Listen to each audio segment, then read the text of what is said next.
Speaker of the National Assembly Justin Muturi has strongly rejected Chief Justice David Maraga's advice to the President to dissolve Parliament for failing to enact legislation to effect the two-thirds gender rule. Muturi says the implementation of that particular principle can only be effected through an amendment of the Constitution, a position fiercely contested by the Law Society of Kenya and the civil society. And to visit Seth Olale begins our broadcast. The shocking decision by Chief Justice David Maraga to call for the dissolution of Parliament arises from 6 court cases compelling the judiciary to advise the presidency to dissolve both the National Assembly and Senate under Article 261(7) of the Constitution. They had petition number 1 of 2019 filed by Margaret Twaili on 12th April 2019, petition number 2 of 2019 by Frederick Gishanga Mbugua dated 7th May 2019, petition number 3 of 2019 filed by Stephen Owoko and John Wangai on 20th November 2018, petition number 4 of 2019 by Aoko Bernard dated 18th June 2019, petition number 5 of 2019 by Honorable David Sudi filed on 10th July 2019, and petition 1 of 2020 by the Law Society of Kenya.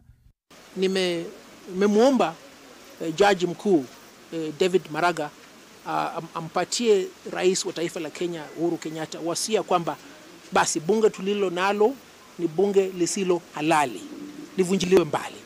In his 10-page submission advising President Uhuru Kenyatta to dissolve Parliament, the Chief Justice says Parliament has not once but 4 times defied court orders compelling both chambers to enact the two-thirds gender legislation.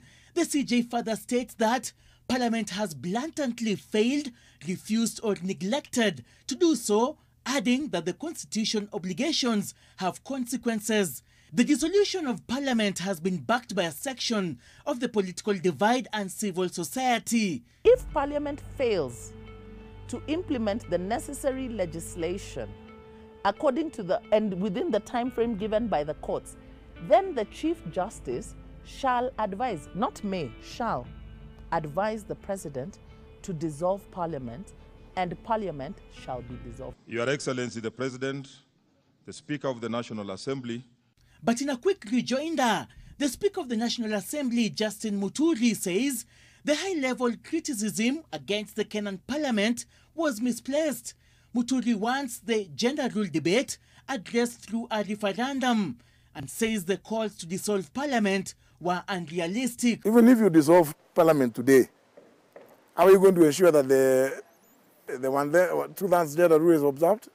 It's primitive reasoning, ignorant reasoning, because you are not doing anybody a favor. Kenyans have expressed their opinions on CJ's calls for dissolution of Parliament. Itachukua gharama kubwa kwa serikali kufanya uchaguzi mpya kwa bunge letu.